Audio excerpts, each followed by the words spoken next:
Bueno, entonces, pues es esencialmente un pequeño anuncio que pues nosotros tenemos planeada también una parte de la nota que es un escrito divulgativo, ¿no?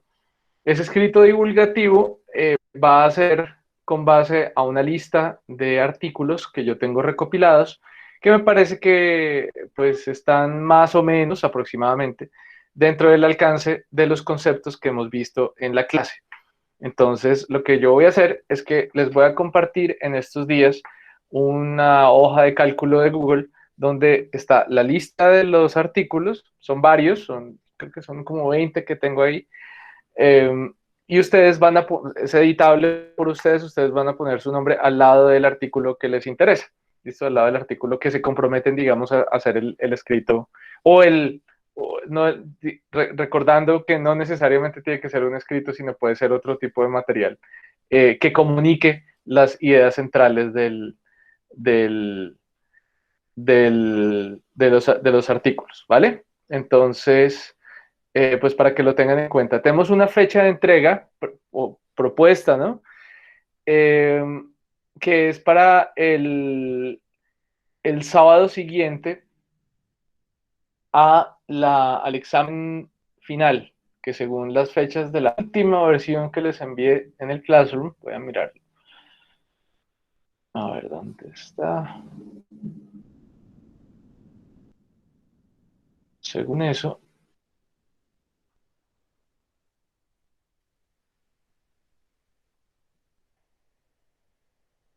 ¿dónde está cargando?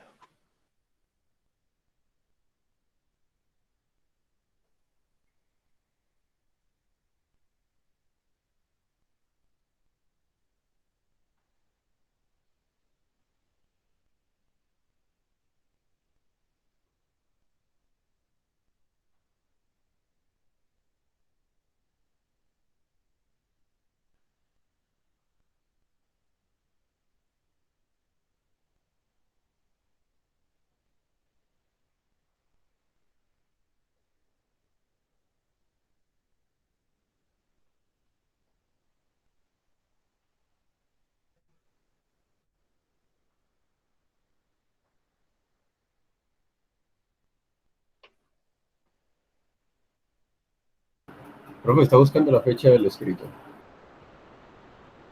Si es que no me quiero abrir el archivo aquí en el Drive. Bueno, fresco, yo se lo digo, aquí lo tengo. La entrega del Que yo escrito lo averigüe. ¿De dónde? es el 11 de septiembre, sábado después del examen final.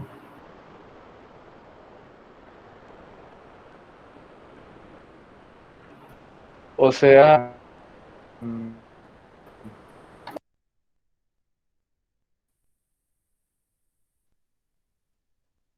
y no, no me abrió, pero bueno. Entonces sí, sería, esa es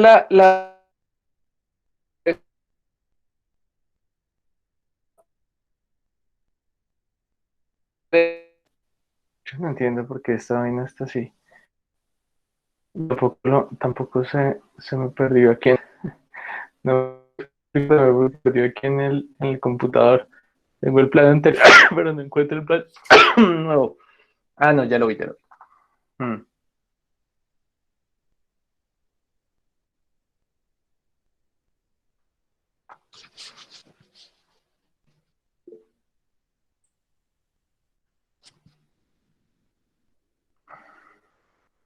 ¿Sí? ¿Alguien levanta la mano? No, profe, estoy Estoy preguntando bloqueando hoy. si, No. si soy solo yo o los demás también ven que pues, usted se le va como la señal a veces. Debo estar mal de internet y por el computador me va a conectar desde el iPad que igual. eh,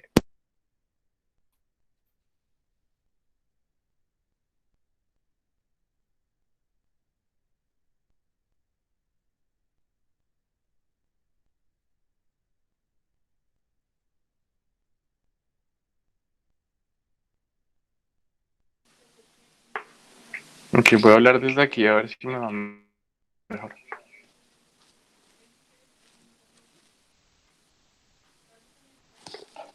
Listo. Entonces, inicialmente así quedamos para esa entrega. Yo más tarde les envío el Google Sheets con con las opciones de artículos para que le echen un ojo. Bueno,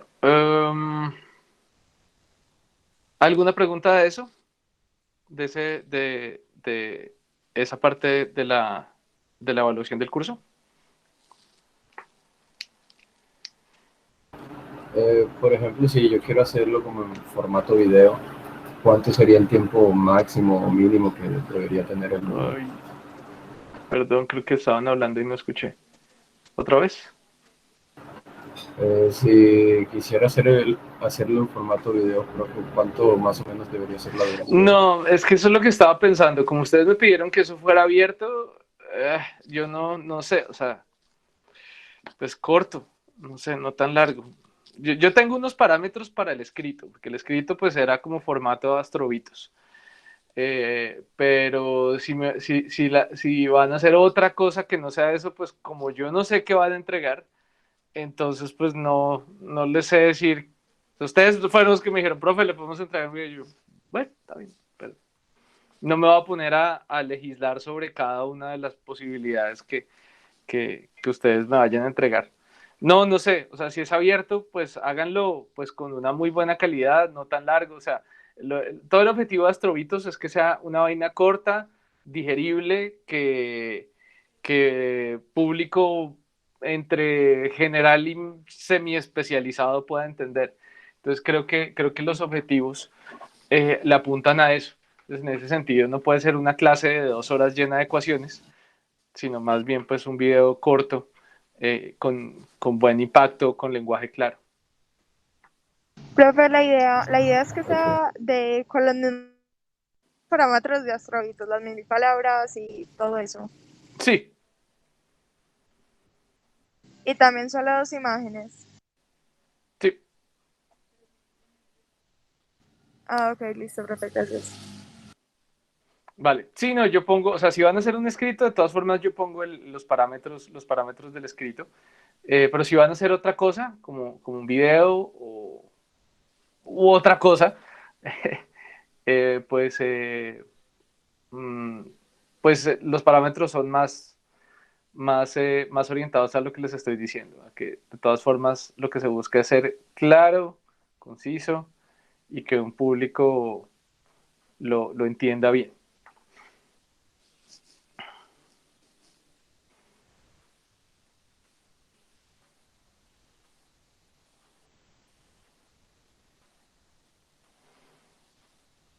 Ok. ¿Alguna otra pregunta?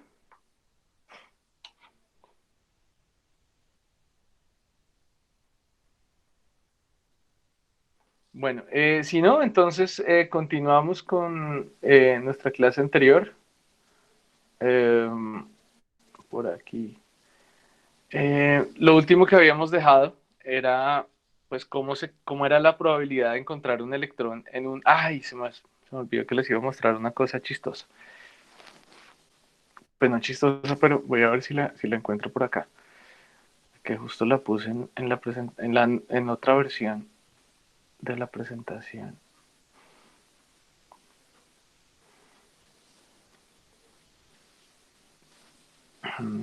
A ver.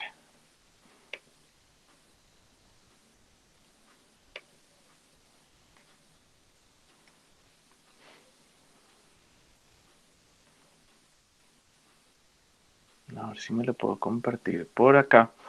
Que resulta que la vez pasada habíamos terminado pues en esto, que era bueno, yo la probabilidad para encontrar un electrón pues la saco a partir de la función de onda, ¿no? O sea, dijimos, desde pronto habíamos dicho que phi cuadrado estaba relacionado con la probabilidad de la siguiente manera. No exactamente así, pero más o menos eso es lo que estamos diciendo. Como que si hay una densidad de probabilidad, la podemos calcular por medio del phi cuadrado. Las razones son, hay varias razones, ante todo, digamos, las principales razones son de índole matemático, por la cual este es el 2, pero les quería mostrar algo divertido que encontré al respecto, pues divertidísimo, ¿no? Pero sí que me llamó la atención. A ver si lo abro acá, listo. Que es un artículo de Bohr de 1926, donde él, digamos, publica o hace un reporte, más que un artículo, es un reporte, donde hace una interpretación de la función de onda. Entonces, él decía que literalmente la función de onda era la probabilidad. Directamente, nada de phi cuadrado, nada de valor absoluto de phi cuadrado. No, él decía directamente la función de onda es la probabilidad. Y pues claro, uno entiende por qué originalmente el planteamiento era así, por lo que, pues digamos que desde el punto de vista intuitivo tiene, sí, como muy intuitivo sin echarle mucha cabeza a lo matemático, pues tiene sentido, porque estamos diciendo, phi es grande cuando, por ejemplo, el electrón está cerca a un lugar X, o phi es grande si el electrón está cerca tiene un momentum cercano a un valor P.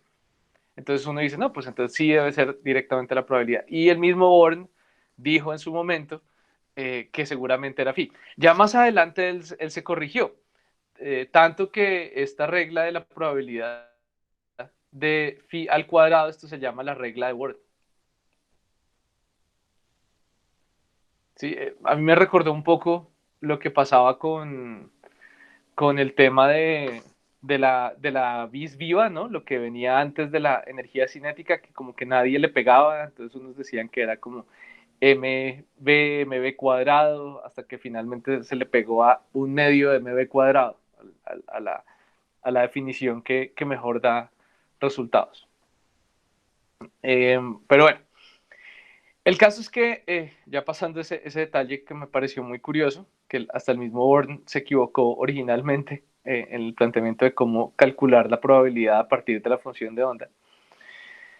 Entonces, si yo quiero saber cuál es la densidad de probabilidad radial para yo encontrar un electrón entre un R y un R más delta R, pues debo considerar entonces este factor que estaba aquí, que es el factor R cuadrado que está dentro del dB cuando yo escribo el dB en coordenadas esféricas.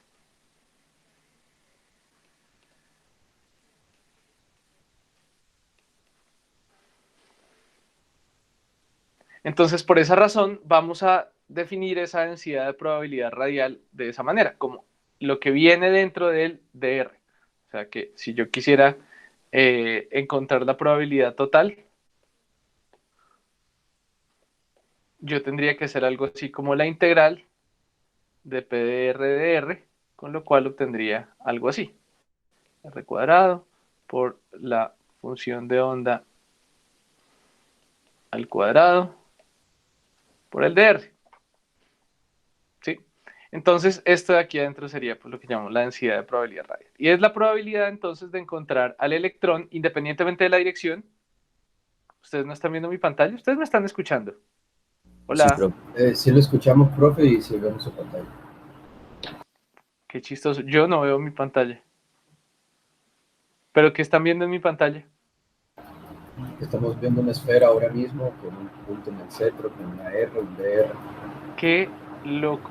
Yo estoy viendo en mi computador otra cosa. Qué raro.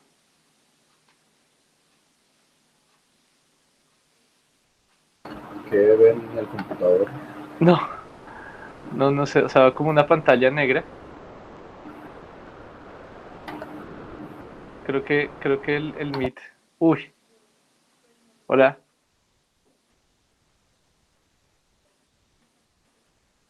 No.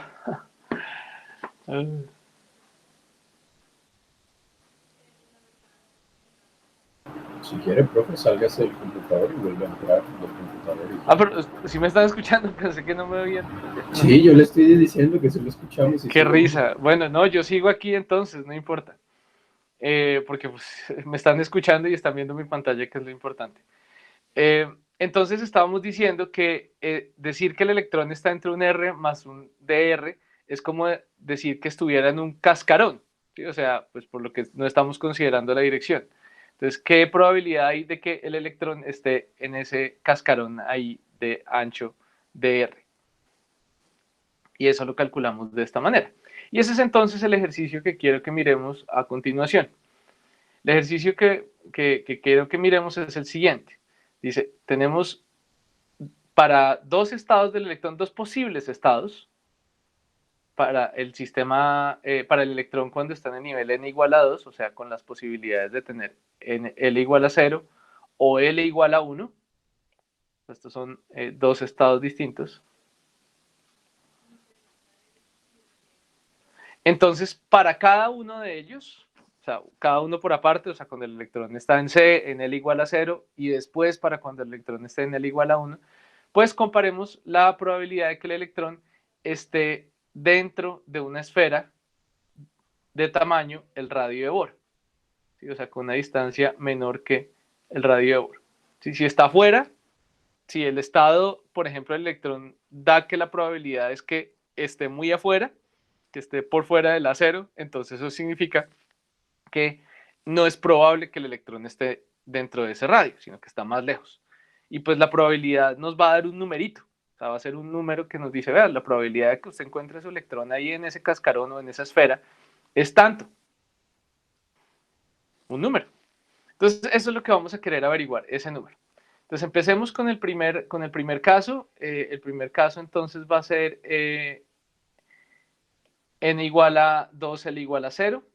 O sea, el primero de esos posibles niveles que estamos analizando. Con lo cual, entonces, yo voy a utilizar la fórmula que mencioné ahora rato. En el caso particular de la función de onda para n igual a 2, L igual a 0. Yo, pues, obviamente lo que voy a hacer es buscarla en la tabla que hablábamos la vez pasada.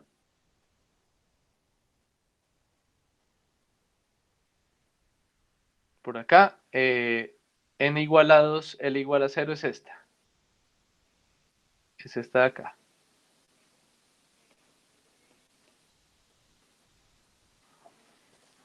¿Listo? Entonces, obviamente, ¿yo de dónde la saco? Recuerden que las funciones de onda salen a partir de ciertos polinomios, que son en particular los polinomios asociados de Laguerre, pero pues no me voy a preocupar por eso. Simplemente voy a buscar en la tabla cuál es la función de onda asociada a ese estado cuántico.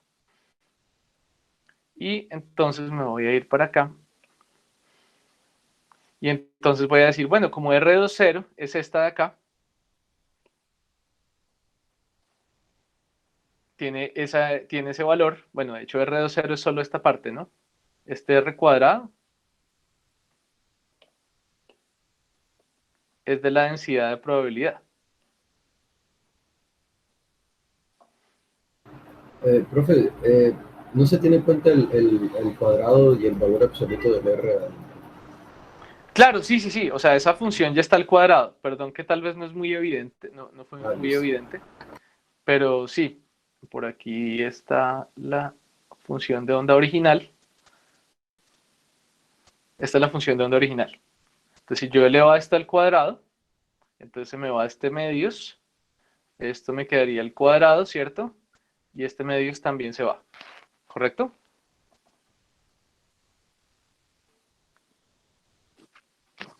Asumo que están de acuerdo.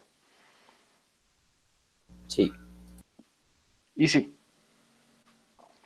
Ok, 2 a 0 a la 3. 2 a la 3 es 8, entonces queda igual. Y el E a la menos R sobre 2 a 0 queda E a la menos R sobre A 0.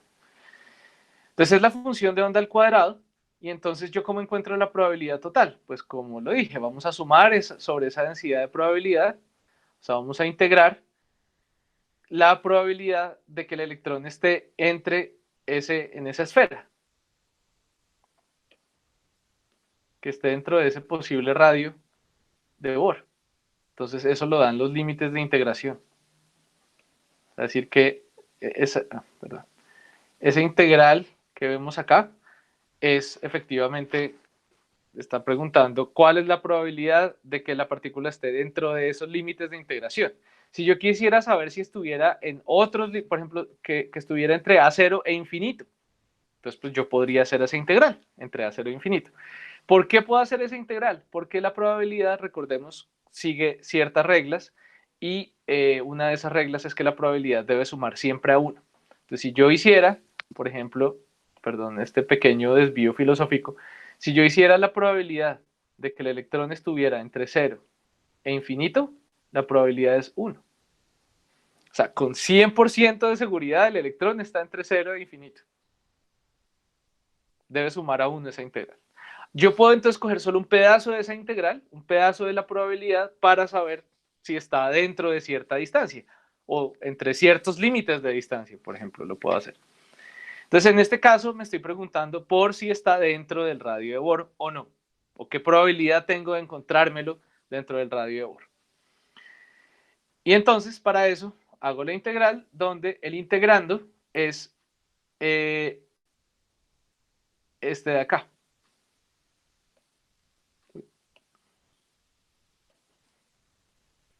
Entonces, este integrando es este mismo. En principio, no sé si se le parece tanto. Bueno, sí, tampoco está tan distinto. A ver, el 1 sobre 8 a 0 cubo se sale de la integral.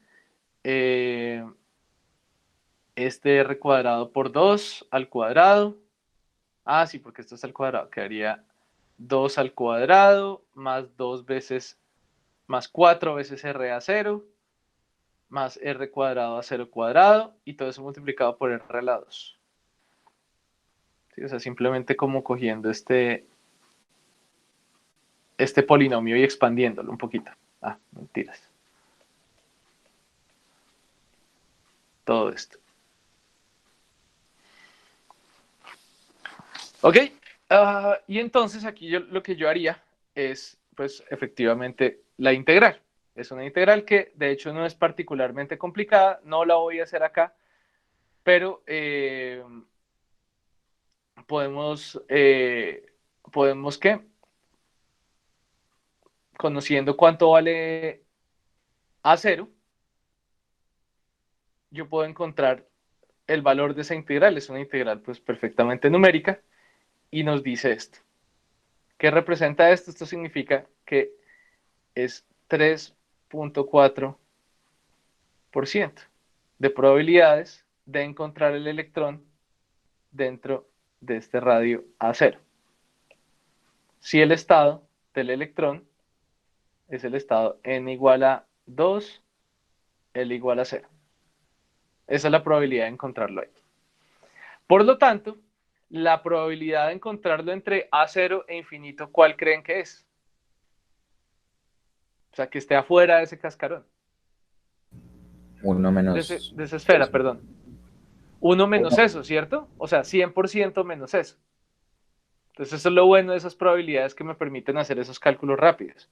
La probabilidad de encontrar al electrón entre, perdón, A0 e infinito, pues es 1 menos eso, o sea, 0.96, ¿qué? ¿966? Creo que estoy bien, ¿no? Me avisan Sí. si la embarro.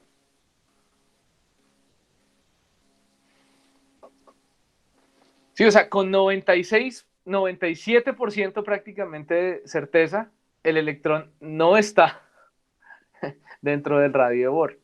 Sí, en ese nivel yo no espero que ese electrón esté por ahí rondando el radio de Bohr. Yo espero que esté más lejos. ¿Qué tan lejos? Pues bueno, me tocaría hacer la integral, ¿no? Para tratar de cogerlo dentro de cierto rango. Pero pues es muy simple. Si quiero saber cuál es el lugar con más probabilidad, pues miro la función de probabilidad y miro dónde hay un máximo. Pero bueno, podría hacer también el cálculo para n igual a 2, l igual a 1, con lo cual entonces lo que cambia es pues la función de onda que yo voy a utilizar. Entonces me voy a mi tabla de funciones de onda,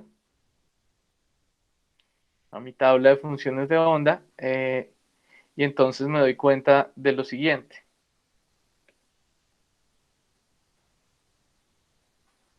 No tengo batería. Me doy cuenta de lo siguiente. Me doy cuenta que en esta tabla hay dos diferentes posibilidades, o de hecho tres diferentes posibilidades para ese estado que estoy buscando. O sea, estoy buscando el 2,1, pero resulta que para el estado 2,1, o sea, n igual a 2, L igual a 1, hay tres posibles valores del tercer número cuántico. Entonces, ¿qué hago ahí? ¿Cómo escojo la función de onda? ¿Qué opinan?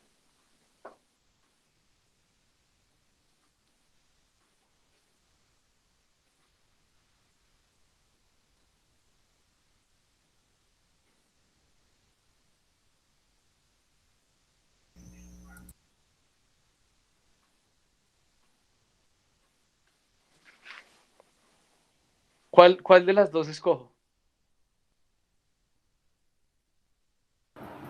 Pues la primera, ¿no? ¿Y por qué no la segunda?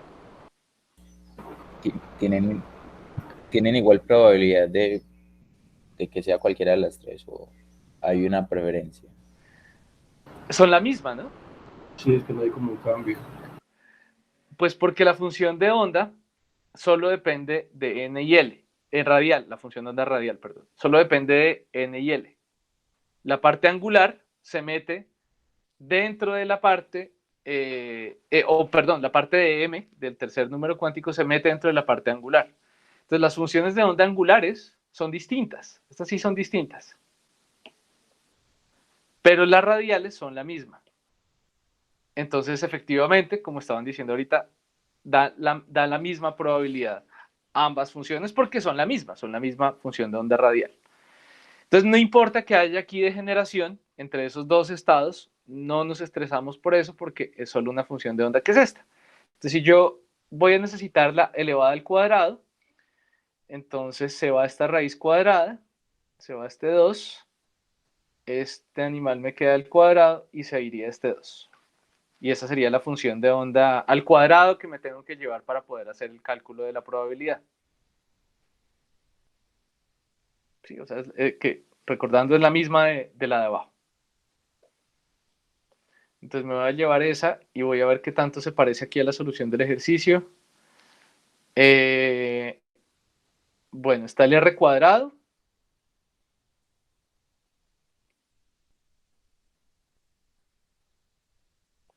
De acá, que es lo que acompaña a la función de onda al cuadrado, que es el r cuadrado de r, ¿no? Que es el pedazo de la integral del integrando que obedece a cómo expresamos el dB en coordenadas esféricas.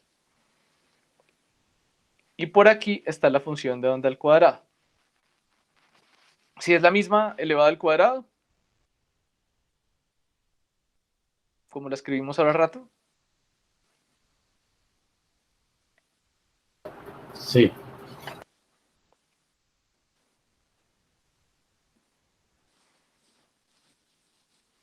Bueno, entonces efectivamente yo hago otra vez el mismo cálculo de la probabilidad, la misma integral, solo que ahora el integrando es diferente porque esa probabilidad ahora la calculo de manera diferente.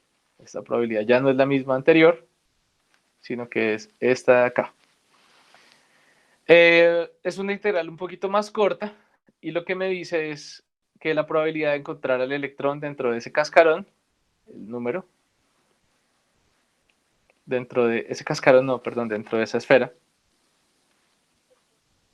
es ahora 0,37%. Para n igual a 2, L igual a 1, la probabilidad de encontrarlo es del 0,37%.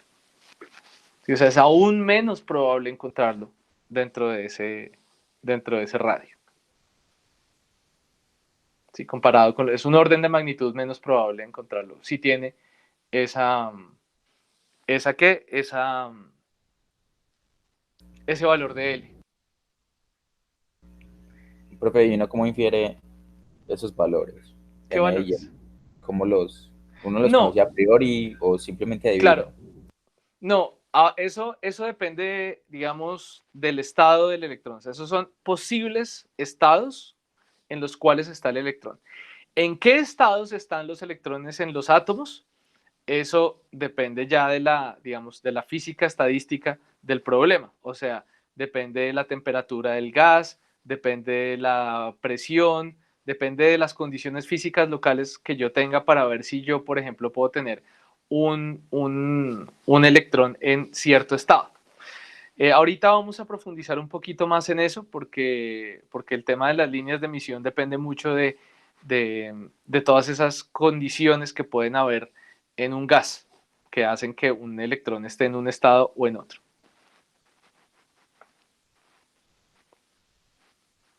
Santiago, Profe, yo tengo una pregunta.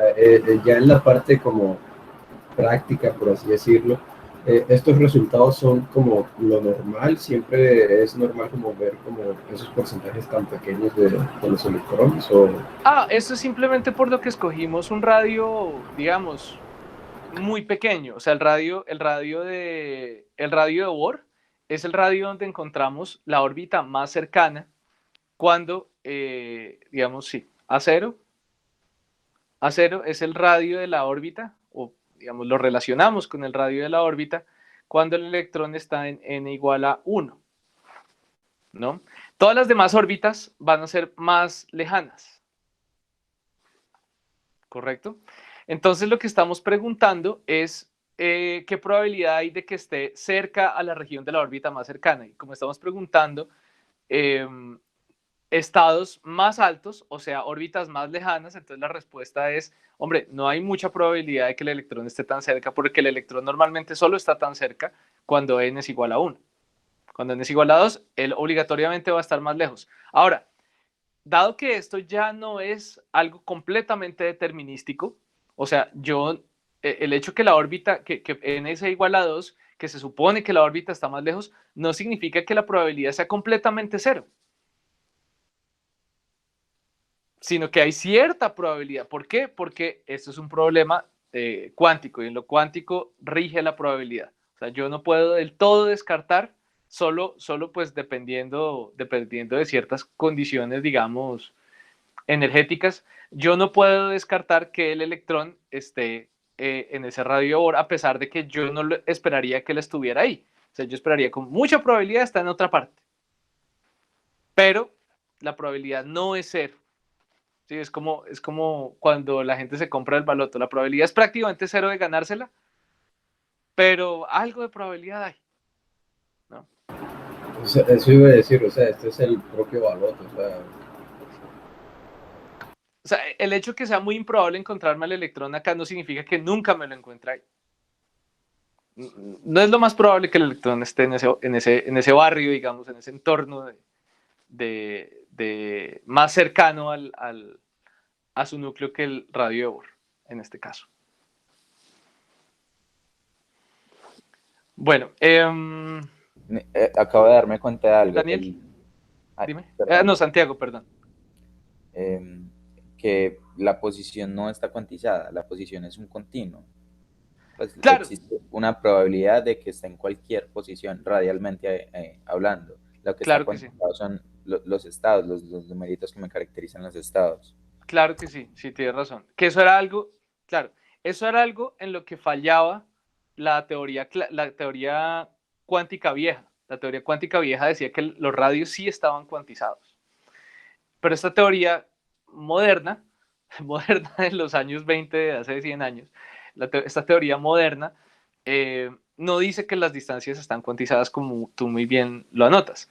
Lo que están cuantizados son los estados, pero esa cuantización de estados no tumba el hecho de que yo pueda tener cualquier continuo de posiciones. Claro, lo que pasa es que cada estado viene con su máximo asociado de probabilidad para las distancias, que eso es lo que veíamos al puro final de la clase pasada. Si, digamos, miremos esas probabilidades, por ejemplo, para este problema que estábamos viendo, que eran igualados, justamente este. Entonces, ¿yo dónde voy a encontrar mis electrones? Pues tengo unas regiones de máxima probabilidad, sí, correcto. Pero en general puedo encontrar el electrón en cualquier punto entre 0 e infinito. Daniel. Profe, yo tengo un par de preguntas. La primera es, ¿qué tan incompleta está esa probabilidad al no considerar la parte angular? O sea, porque la probabilidad es una triple integral en realidad y pues se considera la parte angular, pero pues ¿qué tan incompleta es al no considerar la parte angular? Esa pregunta me gusta porque tengo dos respuestas para eso. Muy incompleta y al mismo tiempo poco incompleta. ¿Por qué muy incompleta? Por lo que tú acabas de decir. Matemáticamente, este problema, la parte de las simetrías es súper importante. Y si el problema lo amerita, tengo que considerarlo. ¿Por qué normalmente el problema no lo amerita? Porque normalmente yo no sé cuál es la orientación de los átomos. O sea, esto es respecto a la orientación misma del electrón en el átomo o de los átomos en sí mismos. Si yo tengo un gas de hidrógeno, cada átomo tiene su orientación, la orientación que tenga, no sé cuál es.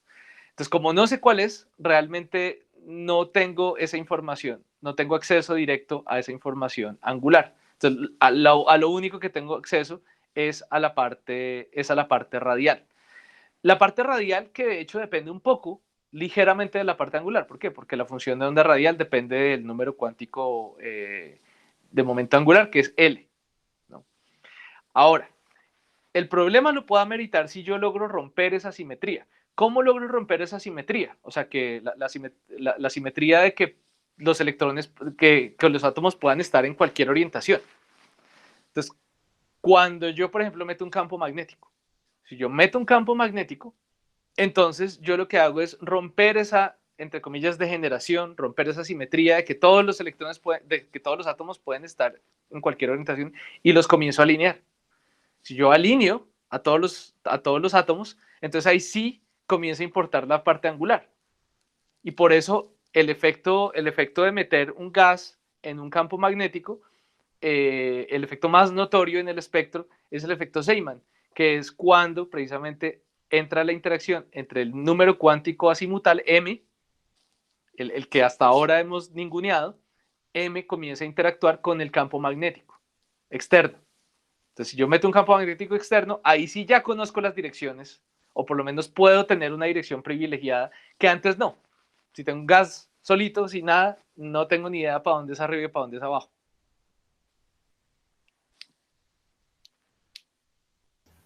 Profe, listo, ya me queda más claro. Y la otra pregunta que tenía es, ¿qué papel tiene acá la parte temporal? Porque se supone que la función de onda tiene una parte temporal, entonces la probabilidad evoluciona con el tiempo. En este caso, bueno, sí, como estos son sistemas acotados, entonces, y como los niveles de energía están cuantizados, entonces yo tengo una buena idea de qué está ocurriendo, qué está ocurriendo en la parte energética. ¿Por qué me refiero a la parte energética? Porque la parte temporal de la función de onda depende directamente de la energía y funciona como una fase. A ver si lo tengo por acá. Lo tengo por acá, sí. ¿Podría La parte repetir temporal. pregunta, por favor? Es que no la escuché. Daniel preguntaba por la parte temporal. ¿Qué pasa con la parte temporal? Entonces yo Ya, lo que estaba diciendo es que dado que es un sistema acotado, es decir, los niveles de energía están ya conocidos desde antes, y dado que la parte temporal de la función de onda es simplemente una fase, o sea, la parte energética es simplemente una fase, entonces la evolución temporal realmente no es particularmente interesante. Simplemente añade una fase a la función de onda que cuando yo coja esto y lo eleva al cuadrado, no me afecta en nada.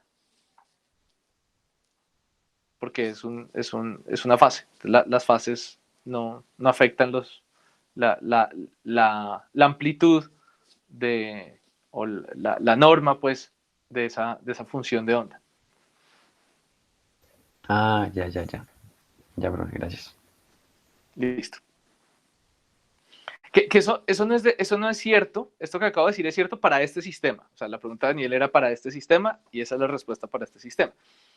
Pero si yo tuviera un paquete de onda libre, esto es algo que no pudimos como profundizar mucho. Si tuviera un paquete de onda libre, entonces ahí sí la parte temporal puede llegar a afectar la forma de la función de onda, y es precisamente lo que hace que una onda se propague en cierta dirección, que es esa evolución temporal va a decir, no, de verdad yo puedo tener como un X de t, ¿no? que hace que, por ejemplo, un paquete de onda se desplace. En este caso realmente no tenemos eso. No tenemos esa situación, por lo que tenemos un sistema acotado. Entonces, como está acotado, esa parte temporal no nos afecta. Entonces, no tenemos la misma circunstancia que es como, no, el electrón viajando por su órbita. No, eso no lo tenemos. No lo podemos determinar. Bueno. Aprovechemos aquí para hacer un receso. Antes de seguir con el siguiente tema, dejemos hasta las 9. Hacemos un receso un poquito más corto porque igual empezamos un poco tarde. Entonces dejemos hasta las 9, ¿vale? ¿O no? ¿Será que no alcanzan a desayunar y me desbaratan? Bueno, si ustedes me desbaratan si no alcanzan a desayunar. Entonces volvamos, contemos 15 minutos exactos. A las 9:03. ¿Sí? Para completar los 15 minuticos. Listo, profe. Eso, profe.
Bueno, Profe, le puedo hacer yes, una preguntita rápida que yes, no tiene nada que ver.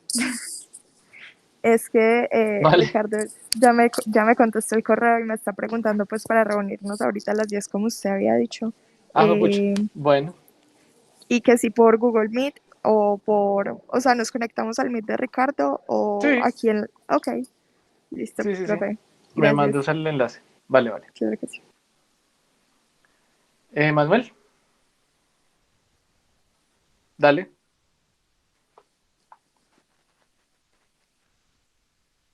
Profe, no, ahorita después de terminar, cuando terminemos de dar la clase, son 2 minuticos. Vale.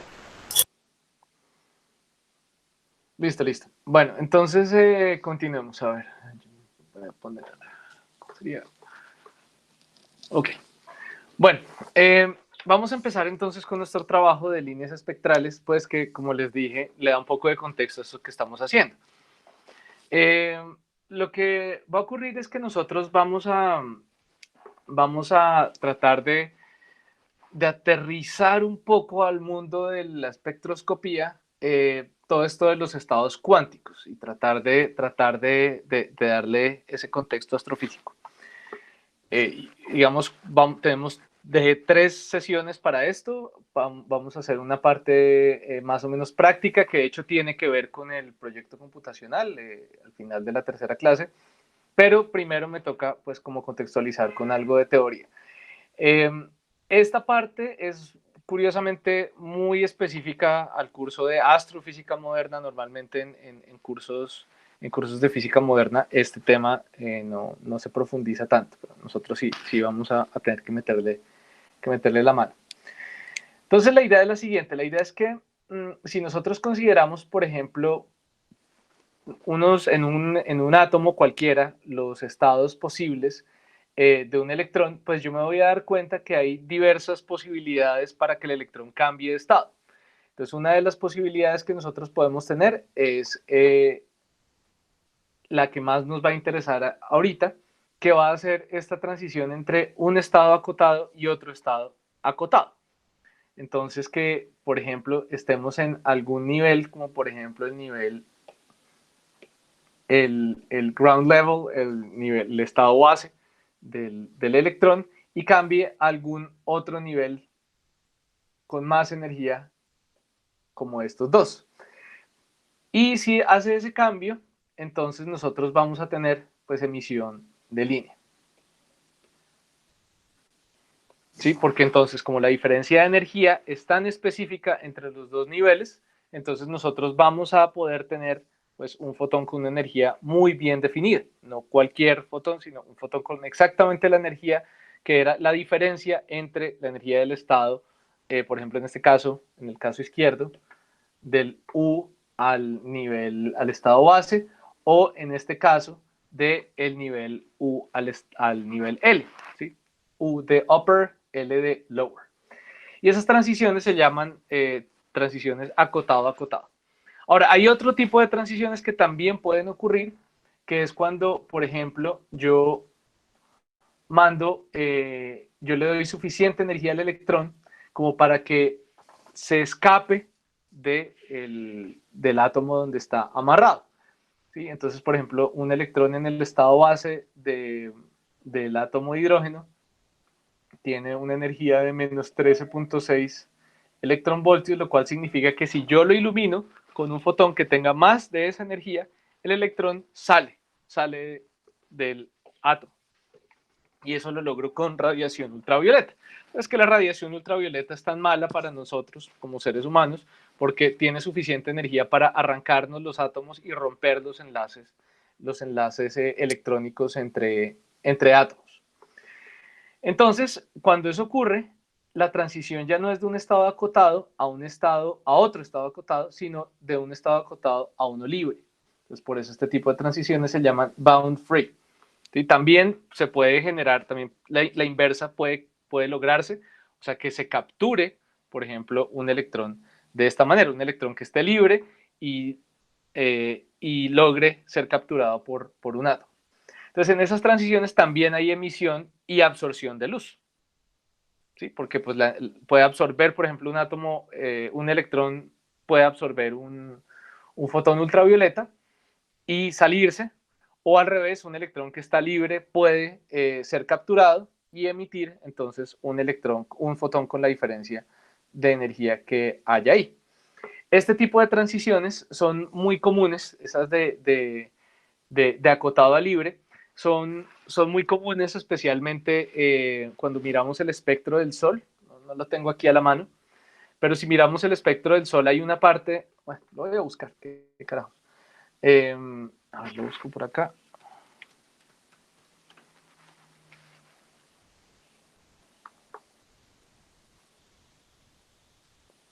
Que creo que esta gráfica, no me acuerdo si la habíamos visto alguna vez.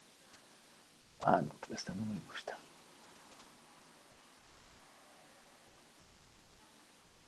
Profe, una pregunta de curiosidad.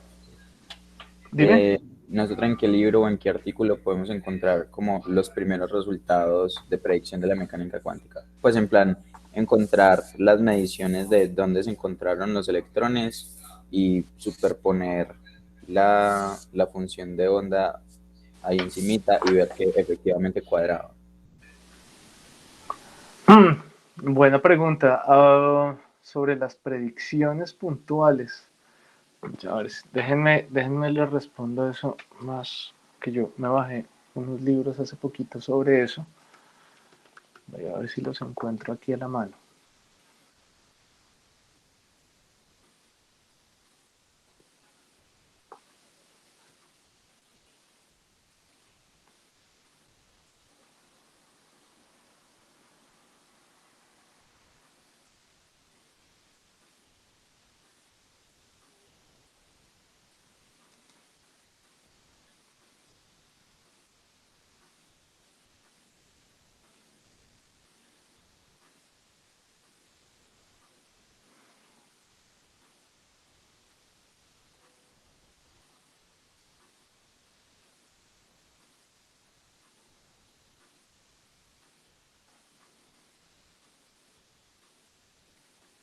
Sí, de hecho hay un libro, pues es un poco, a ver, habla un poco de eso, de como el choque entre la teoría clásica y la cuántica. Los dos primeros capítulos se llama, o se los voy a compartir, se los comparto ahora por el Classroom. Se llama Quantum Mechanics and Quantum Information, de Feingold y Feingold, serán hermanos.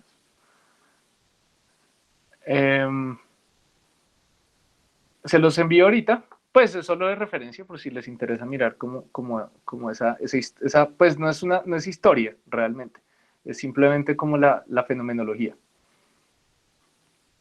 Listo, profe, gracias.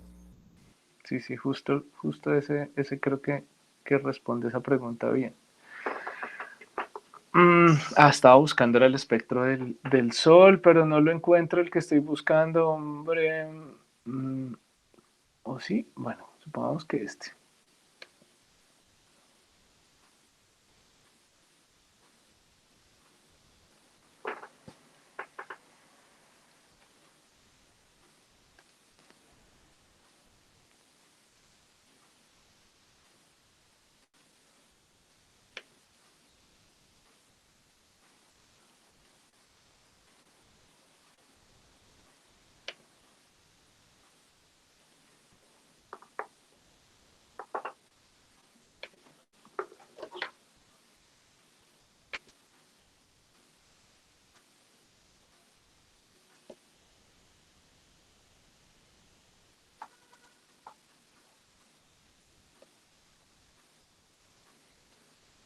Bueno, entonces, no sé si están viendo, sí.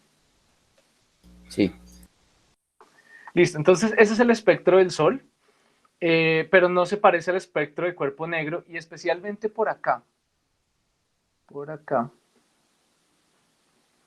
en esta parte, uy, qué feo que se ve.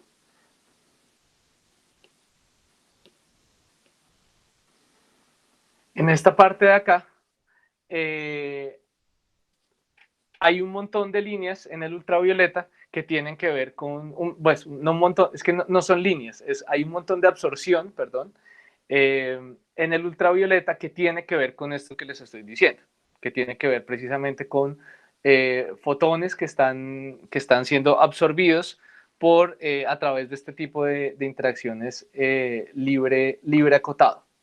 ¿Ok? Entonces es ese pedazo, por ejemplo, del espectro que no coincide con el espectro de cuerpo negro, es debido a ese tipo de líneas. De líneas no, de procesos de absorción, que no son líneas realmente, porque es todo un continuo.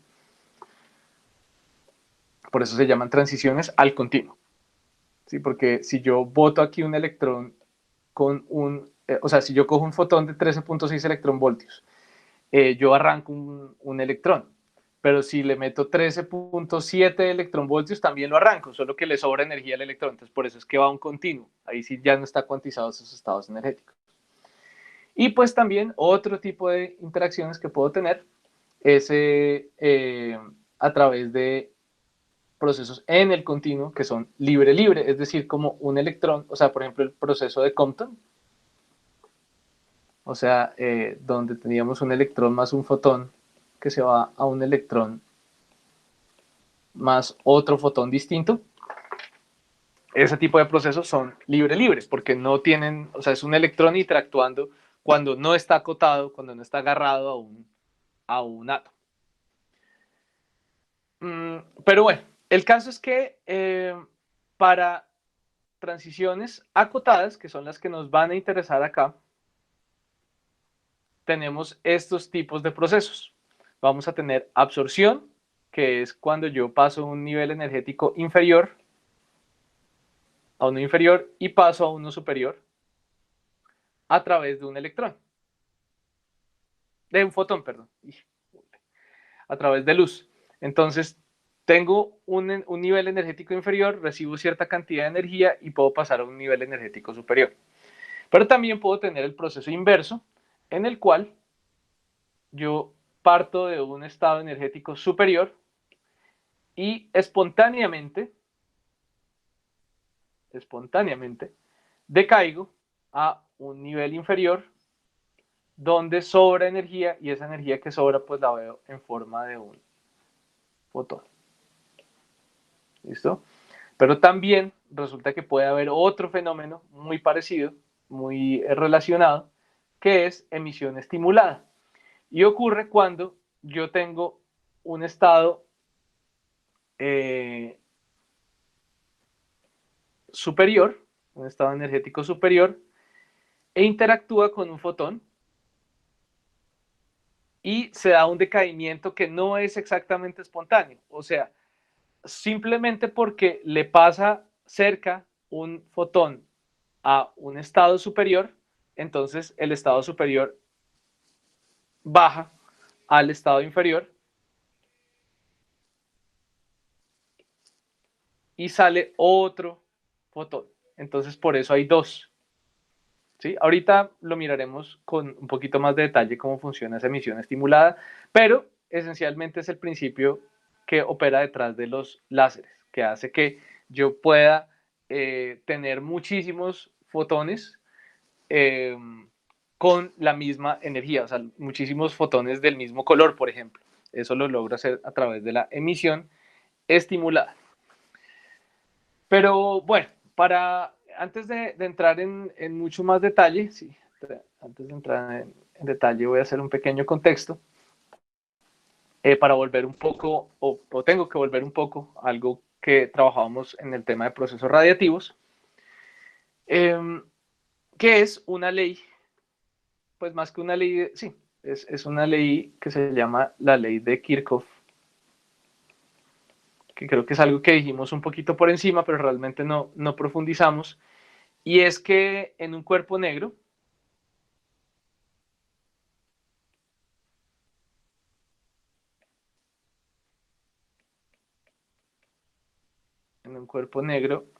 la función fuente, recuerden esa S nu que hablábamos en algún momento, la función fuente es igual, coincide con la función de Planck.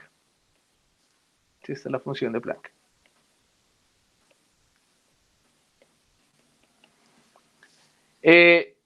para expresarlo un poco más cercano a como normalmente se expresa la ley de Kirchhoff, pues entonces expresamos la función fuente en términos de estas cantidades que conocíamos bien, del coeficiente de la emisividad, J nu, y el coeficiente de absorción, kappa nu. ¿Sí? Esta es la ley de Kirchhoff. Entonces me dice, digamos, me informa sobre cómo yo puedo entonces expresar, relacionar estas cantidades, la ley de Planck, junto con la emisividad y el coeficiente de absorción en un cuerpo negro. Y recordando que J nu es la emisividad y kappa nu es el coeficiente de absorción lineal. ¿Listo? Entonces, resulta que con esta ley de Kirchhoff, Einstein se dio cuenta que a nivel muy microscópico tenía que estar habiendo una relación entre la emisividad de un cuerpo negro y la absorción en un cuerpo negro. O sea, a nivel microscópico tenía que estar ocurriendo una relación muy directa entre la emisión y la absorción, especialmente considerando el tema de las líneas de emisión y de absorción. Entonces Einstein se dio cuenta que tenía que haber ahí una relación muy intrínseca. Entonces, por esa razón,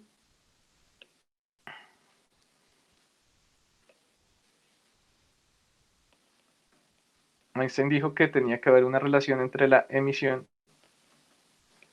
y la absorción, una relación muy microscópica. Y entonces él lo planteó de una forma relativamente sencilla. Dijo, bueno, consideremos dos niveles, dos estados permitidos cuánticos, uno inferior, uno superior, y miremos qué puede ocurrir ahí a nivel microscópico. Y entonces aquí entra la pregunta que me hacían ahorita, respecto a cómo yo sé si un electrón está, por ejemplo, en cierto estado. Entonces resulta que, como habíamos dicho también anteriormente, muchos estados energéticos tienen cierta degeneración. Entonces hay lo que se llama un peso estadístico, que se refiere a cuántas posibles configuraciones puedo yo tener un electrón en cierto estado. Entonces, por ejemplo, decíamos, para el electrón el n igual a 2, decíamos que puede tener dos posibles estados de momento angular. Sí, a eso me refiero con la degeneración. Para n igual a 3 había muchos más. Para n igual a... No, de hecho más de 2. Muchos más de 2. Dice que 2 nomás. No. Muchos más. Perdón, porque yo sí había dicho que eran muchos más. ¿Qué se me hizo? Por aquí está esa tablita. Para 2 teníamos 4 posibles estados. Para n igual a 2 teníamos 4 posibles estados. Para n igual a 3 teníamos 1, 2, 3, 4, 5, 6, 7, 8, 9. 9 posibles estados. ¿Correcto? Entonces, cada uno de esos estados tiene el mismo nivel energético. Pero tengo diferentes posibilidades de habitar esos estados. Entonces, esas diferentes posibilidades de habitar esos estados se cuantifican a través de lo que se llama el peso estadístico.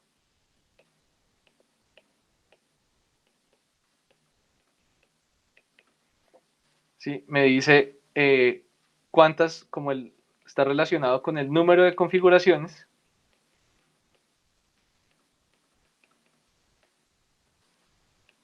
para cada estado. ¿Sí? Entonces, por ejemplo, para el estado n igual a 3 hay 9 posibles configuraciones que yo puedo tener mi electrón. El caso es que entonces Einstein dice, bueno, supongamos que tenemos dos estados energéticos. De hecho, vamos a simplificarlo lo más, vamos a poner simplemente 1 y 2. 1 y 2, donde cada uno de esos estados tiene un peso estadístico G. G2 y G1. Y supongamos que este nivel, el primero, tiene un nivel de energía E. ¿Ok? Entonces tendríamos un caso en el cual el primero tiene un nivel E y el otro tiene E más cierta cantidad, H más H nu 0. Entonces eso está relacionado con pues, la diferencia energética entre los dos estados.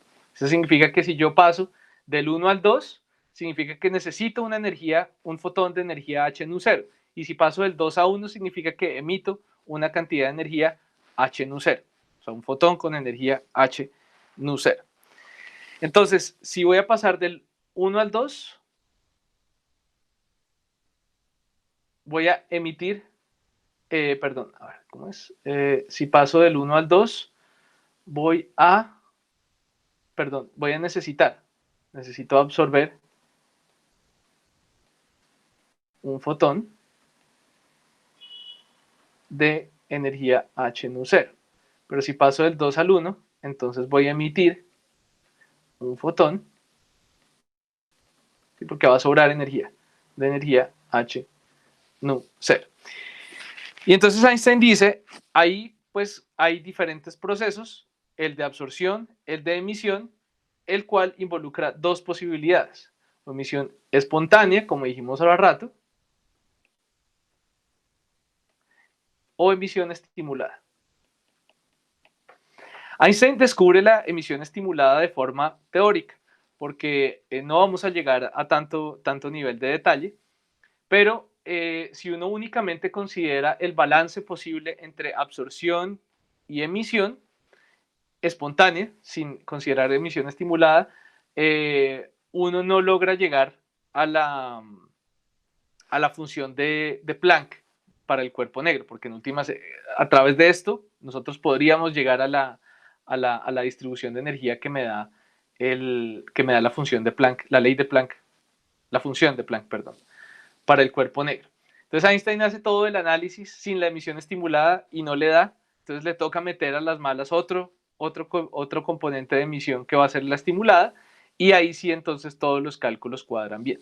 Pero no vamos a entrar en detalle, solo lo digo que Einstein no, aquí no se conocía la emisión estimulada en ese punto. Digamos, se metió fue como a la brava y después se descubrió que sí efectivamente esa emisión estimulada existía. Pero bueno, entonces, en este mismo caso, me voy a llevar esto para la otra diapositiva.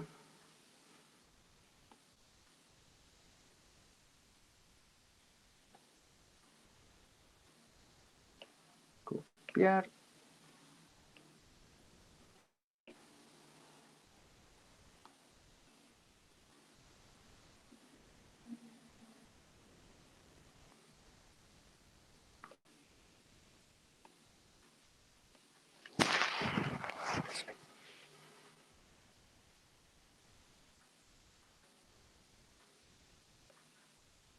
Ah, me equivoqué.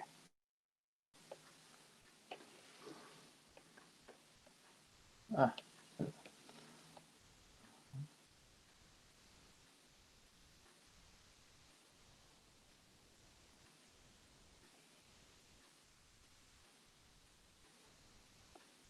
Entonces, el primero de los casos que vamos a considerar es el de la emisión espontánea. Entonces, cuando hay emisión espontánea, se define una probabilidad de que esa transición exista. Ay, ahora me quedé sin la batería. No.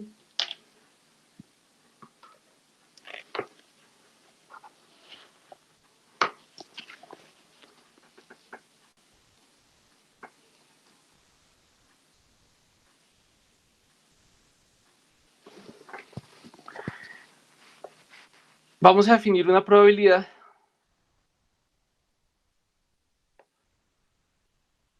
de transición, de que se dé esa transición, y la vamos a cuantificar por medio de un coeficiente que se llama el A21, que es el coeficiente de Einstein de emisión espontánea. Ese coeficiente lo que nos dice es qué probabilidad tengo de que yo vaya a tener ese decaimiento. Y esa probabilidad va a estar muy relacionada con la cantidad de estados posibles que haya, de subestados posibles que haya en cada uno de esos niveles energéticos. De hecho, entonces,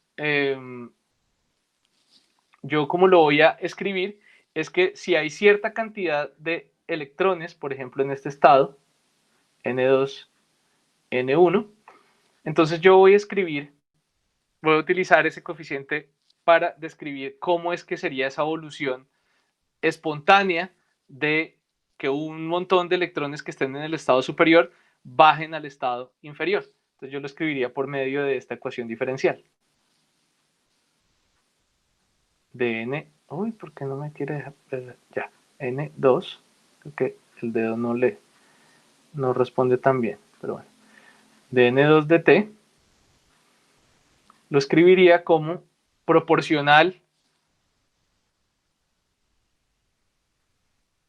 a n1,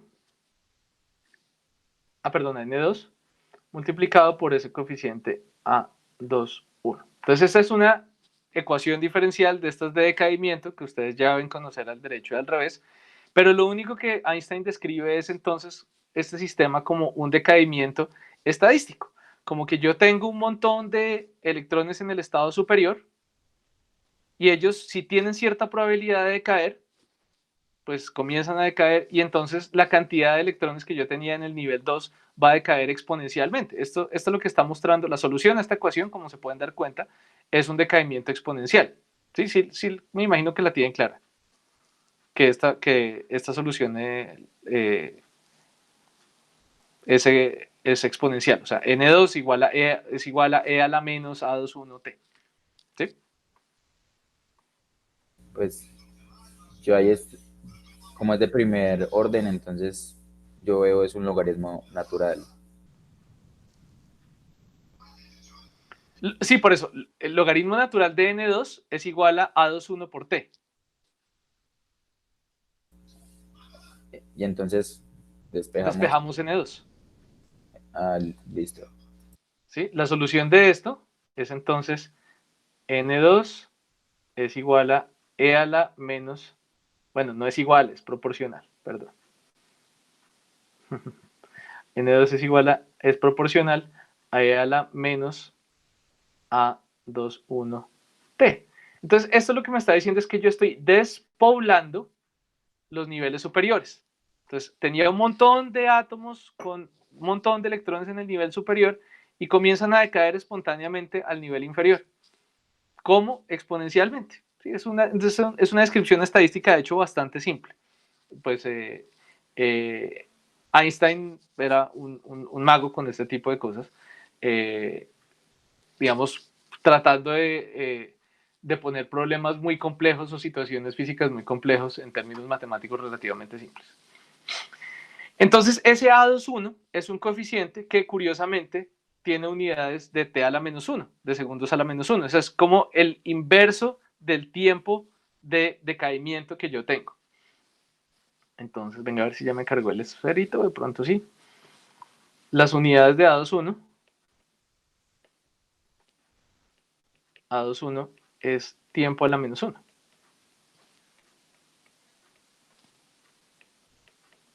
O sea, segundos a la menos 1. Yo podría hablar entonces de un tau de decaimiento asociado, de decaimiento de despoblar el nivel 2 para llegar al nivel 1, que sería igual a el inverso de A21. Es más o menos cuánto tiempo pasa para que todos mis electrones se vayan al nivel inferior. Por lo general, A21, ¿cómo se determina? A21 se determina por lo general experimentalmente. ¿Sí? Por lo general, yo voy a tratar de estimar ese número de manera teórica, pero en últimas voy a tener que irme a los experimentos para ver cómo es cada uno de esos coeficientes de decaimiento. ¿Listo? Entonces, como lo dije, lo que tenemos es una probabilidad de transición por unidad de tiempo, que es lo que me da ese A. ¿Sí? Lo puedo calcular a partir de la mecánica cuántica, pero como les dije, muchas veces se toca es medirlo en el laboratorio. ¿Listo? Y el tiempo de vida es entonces el inverso. Si tengo un decaimiento a muchos niveles, o sea, de U a todos los posibles niveles inferiores, entonces el tiempo de vida de tener un nivel superior, el tiempo de permanecer en el nivel U, suponiendo que del nivel U puedo decaer a muchos otros niveles L inferiores, entonces se calcula así, como el inverso de la suma de esos coeficientes de Einstein. Esto es más como cultura general que otra cosa. Ok, eso es para emisión espontánea. Ahora, resulta que para emisión espontánea, pues eso significa que yo voy a tener ese número, este número que yo había escrito acá, o sea, al lado derecho de esa ecuación diferencial que me describe cómo es ese decaimiento. Ese pues va a ser la tasa de transiciones espontáneas. Ese que yo tenía por acá atrás.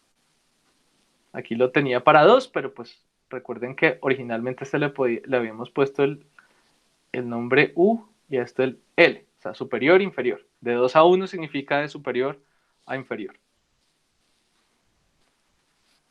¿Listo? Entonces, si ese es el número de transiciones espontáneas, si lo prefiero el número de transiciones espontáneas por volumen. ¿Por qué por volumen? Porque pues estos n pues están por unidad de volumen. No lo dije, pero estos n son de hecho densidad de número.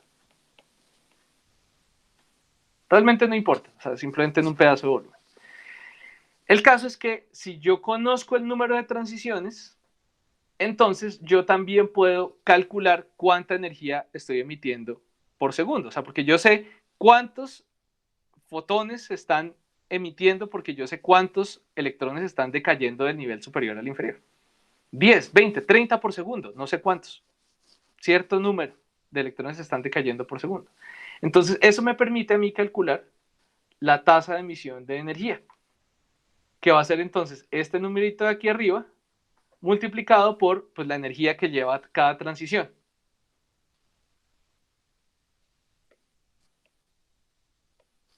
Si esta es la energía de cada fotón. ¿Sí? Finalmente, esto, si lo calculamos respecto al ángulo sólido, entonces, como esto en principio ocurre en todas direcciones posibles, el decaimiento pues no ocurre en solo una dirección, sino que se mandan fotones para donde caigan. De nuevo, por lo que decíamos ahora rato, que los átomos en principio tienen cualquier orientación, entonces pueden estar emitiendo en cualquier dirección. Entonces, por eso, esos fotones pues no están direccionados, sino que pueden ser emitidos en cualquier dirección. O sea, en un gas, en un gas, pues los fotones son emitidos en cualquier dirección. Entonces, por eso, cuando considero esa tasa de emisión de energía por ángulo sólido, pues tengo que dividir sobre 4pi, porque no están todos en una sola dirección. ¿Para qué calculo la tasa de emisión de energía? Porque eso me lleva a mí, recordemos que eso me lleva a mí a expresar este tipo de procesos en términos de la terminología que ya es familiar para nosotros, por ejemplo, la emisividad. ¿Sí? La emisividad que es de E por dt por dB por d omega por d nu. ¿Sí? La emisividad específica. Entonces, de esa manera, yo puedo pasar a esa cantidad que es mucho más familiar para nosotros. Dejamos el 4pi por acá. La energía del fotón, de cada fotón que es emitido en ese decaimiento es h nu. El número de transiciones que ocurre es nu por ese coeficiente, por unidad de tiempo.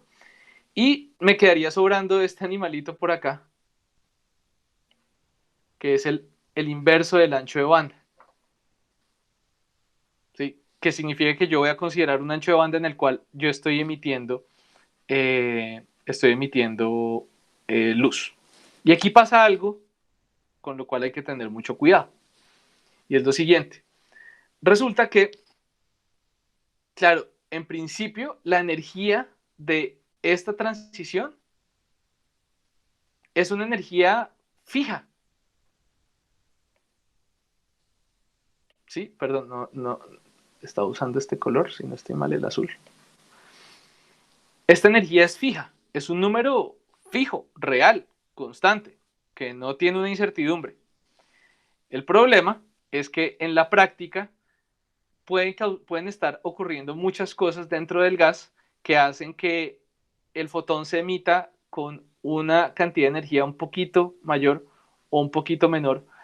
Por ejemplo, por el efecto Doppler. Por ejemplo, que el átomo se esté moviendo. Si el átomo tiene si el gas tiene cierta temperatura, los átomos se están moviendo. Si se están moviendo, significa que a veces se mueven hacia el observador, a veces se alejan del observador, y eso implica entonces un efecto Doppler. Eso significa que esa frecuencia nativa, entre comillas, cuando yo la observo, no va a ser exactamente la misma, sino que va a estar un poquito corrida hacia un lado o hacia otro. Y en general, lo que va a ocurrir es que yo voy a poder tener un ancho de banda alrededor del cual se está emitiendo en ese proceso. Y eso lo voy a cuantificar en las observaciones, cuando por ejemplo yo vea un espectro de emisión. Un espectro de emisión no va a ser una delta de Dirac así, sino un espectro de emisión va a ser más bien como, perdón, me llevo esto más para arriba. Un espectro de emisión va a ser más bien como algo así. Bueno, ese dibujo quedó bien horrible. Con cierto ancho, con cierto delta nu. ¿Sí? No va a ser una delta de Dirac. No, sino que va a haber cierto ancho. Y eso pues lo muestran las observaciones. O sea, yo miro el espectro del Sol y cada una de las líneas, por ejemplo, de emisión y absorción, tienen un ancho. ¿Sí? Entonces, la emisión puede que esté distribuida en ese delta nu y pues por lo general no va a estar distribuida uniformemente, es decir, que no va a ser tampoco un cuadradito, no va a ser un cuadradito así perfecto tampoco. No vamos a tener tampoco esta situación, por ejemplo. Esta no. Sino que vamos a tener entonces que definir una función que me describa muy bien esta formita. ¿Sí? Entonces ese 1 sobre delta nu, que significa cómo distribuyo yo la energía sobre ese intervalo de frecuencia, va a ser lo que se llama la función de ¿dónde está?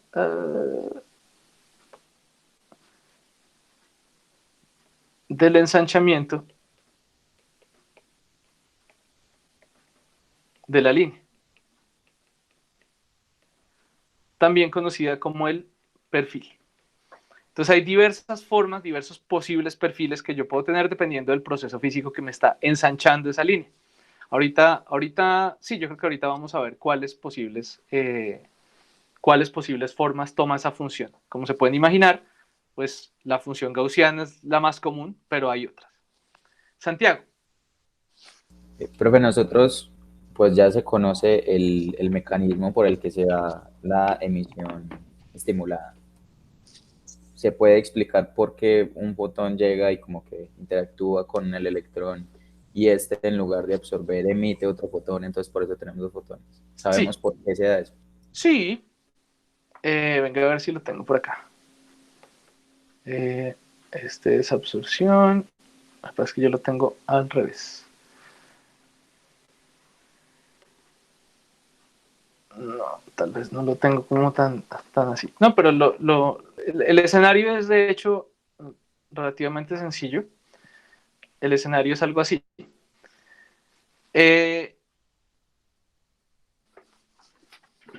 La idea es que tengo la siguiente circunstancia. Tengo el estado 1 y 2, tengo un electrón por acá en el estado 2. Yo sé que esto parece como si fuera solo energía, o sea, solo como un diagrama de energía, pero pues como estamos hablando de electrones en órbitas, pues de hecho también representa como ubicaciones respecto al átomo.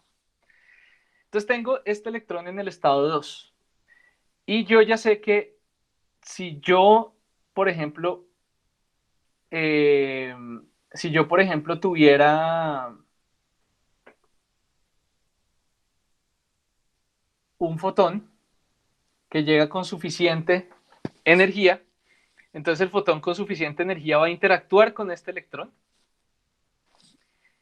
y entonces, en principio, este electrón podría estar bajando acá porque se le da la suficiente, digamos, actúa con la suficiente energía, es como si se le hiciera oscilar al electrón. No es que realmente él tenga,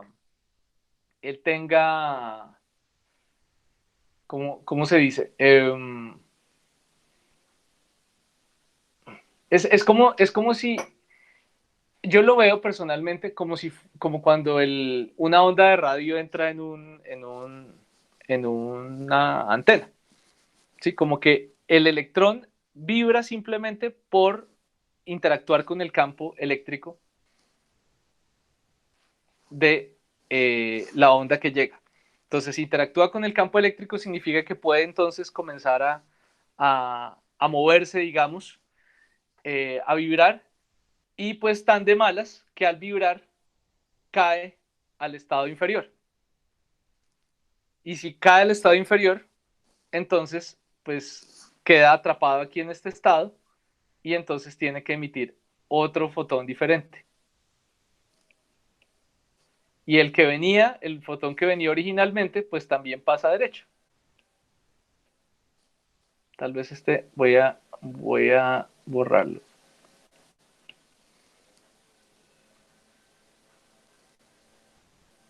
¿O no? A ver cómo hago el dibujo mejor. Voy a dejarlo como lo tenía antes. Ahí está. Voy a borrar estos dos más bien.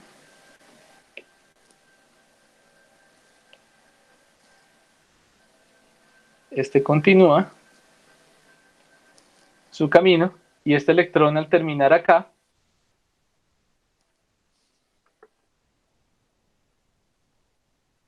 emite otro fotón con exactamente la misma energía. Esto sería como en este decaimiento. Este decaimiento emite este otro fotón. O sea, estaríamos hablando como una especie de resonancia. Correcto. Ya, pero ¿y esa resonancia no implicaría que el electrón como que absorbe cierta parte de la energía del fotón?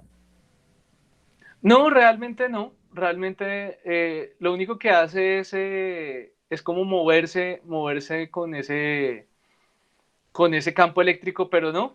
Pues lo que pasa es que él, digamos, tiene como, o sea, no es que se esté rompiendo la conservación de la energía ahí, porque él tiene una reserva de energía, pues precisamente que es la que permite que yo pueda sacar otro fotón de ahí. O sea, yo lo estoy aquí mostrando como si fuera un proceso clásico, pero de hecho es simplemente un tema, simplemente no, fundamentalmente es un tema probabilístico. O sea, al yo mandar a un electrón a interactuar a resonar, como tú lo dices, con ese otro fotón, entonces lo que hago es elevar la probabilidad de que ese electrón decaiga.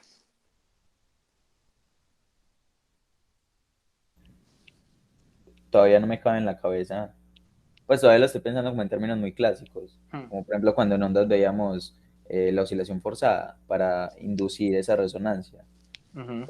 Pero aquí se induce esa resonancia sin necesidad de energía extra, sin necesidad de...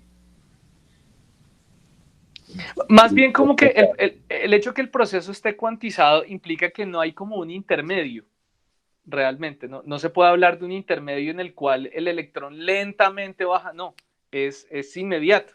O resuena o no resuena, ya. Sí, es un proceso que es instantáneo.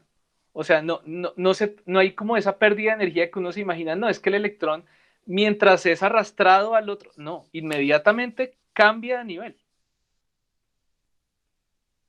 Y no hay ninguna, digamos, él apenas huele que llega el otro fotón, él inmediatamente cambia.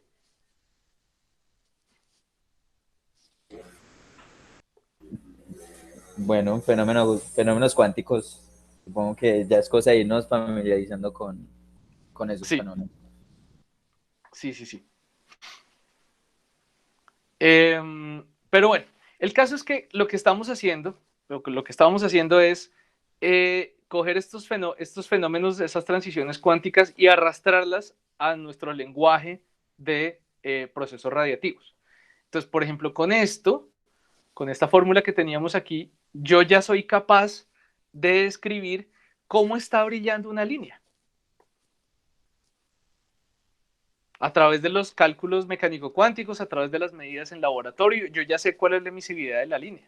O sea, yo ya sé que puedo cuantificar ese proceso así como ustedes me estaban preguntando. Entonces, ¿cómo hago para yo saber si se está dando o no? No, pues de hecho sí lo puedo cuantificar muy bien de esta manera. Puedo decir cuánta energía está saliendo de ahí.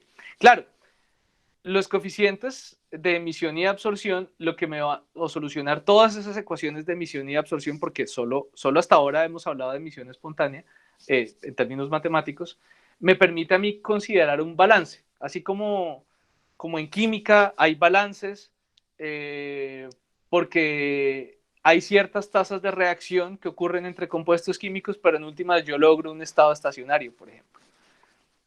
Entonces va a ser algo muy similar. ¿Qué hora es? Las y 51. No sé si alcanzo a decir algo más. Sobre estos perfiles. No, yo creo que dejemos así. Dejemos así. La próxima empezamos con el tema de los perfiles, los posibles perfiles. Son simplemente, como les dije, el más usado, pues la gaussiana, que es como lo más común, uno ajustar una gaussiana a una línea, pero hay una razón estadística física detrás de por qué usamos gaussianas como la forma de esos perfiles. No es la única manera de describir esos perfiles, pero es la más común. Por hoy no es más, entonces, dejemos así. La próxima miraremos perfiles y los otros coeficientes de Einstein. Y la relación entre, si alcanzamos, la relación entre los otros coeficientes de Einstein, o sea, los de las otros procesos, absorción y emisión estimulada, que son los que nos hicieron falta, y ver si podemos relacionarlos todos entre ellos. No sé si queda alguna otra últimas preguntas. Profe, yo necesito la pregunta, pero sería Sí, bueno después de grabar. dale. Pero digo sobre el tema. No, un pequeño comentario. Qué conveniente que las estrellas estén hechas pues en gran proporción a partir de hidrógeno, porque la teoría como que se simplifica. Claro, claro que sí.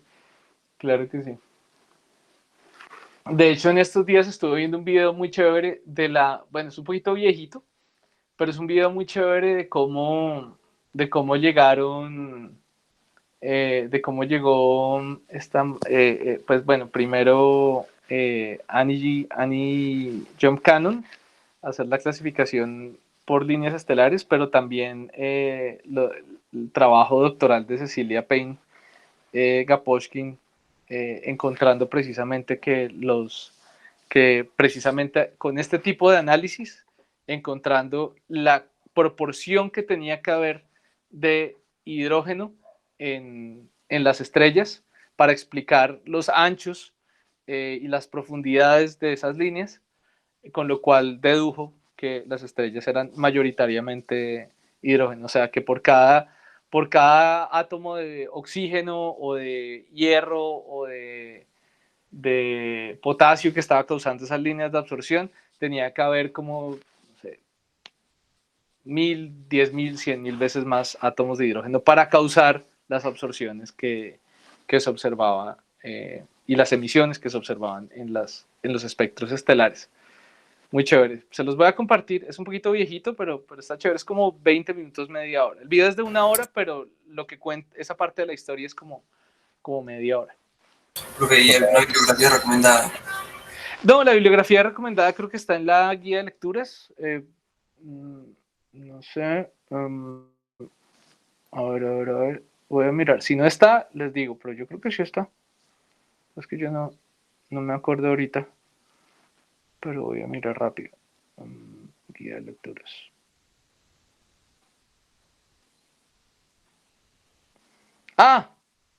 Es que no les he puesto la guía de lecturas de este corte. Ese es el problema. Listo. No, entonces otra cosa también que lo tengo que poner. Voy a anotar todo eso porque son varias cosas las que tengo que hacer, las que tengo que enviarles. Con razón. A ver, entonces primero dijimos que era, bueno, lo que acabo de... artículos más, bueno, guía. Segundo, bueno, la presentación de hoy. Tercero, ¿qué acabamos de decir? El video. Y el libro de... El libro, Dios mío, el libro de cuántica. El libro de cuántica. Y ahora sí, ¿qué fue lo último que hablamos? La guía de lecturas. Guía de lecturas. Bueno, son hartas cosas que les tengo que enviar. Ok, vale. Ok, entonces voy a dejar de grabar. Muchas gracias por venir. Nos vemos el próximo martes.